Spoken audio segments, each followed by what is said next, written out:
Aren't you afraid that your kids are going to become like weird homeschool kids? The number one question that I get when people find out that I actually pulled my kids out of school to start homeschooling is, aren't you just a teensy bit worried that your kids are going to get stupid and have no friends and get bowl cuts like those other homeschool kids I've seen? Are you a little bit worried? Because I'm a little bit worried about that.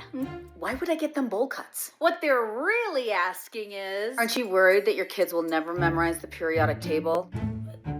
Why do they have to have the periodic table memorized? We've got the internet. What they're really asking is, aren't you worried that your daughter will become like other homeschool girls who become Amish polygamists wearing long dresses, tennis shoes, and sell doTERRA oils, but yet never know who Taylor Swift is? Wait, what? Don't you worry that they're never going to go to college because homeschool kids cannot get into college, and then they're going to end up on the street starving to death because of you? Yeah, they've actually already been accepted to do college through concurrent enrollment, so I'm not too concerned about them getting into college. They're already in. If I were you, I'd be more concerned about the socialization that's happening in school than outside of school. At least none of my kids identify as a cat. Just saying.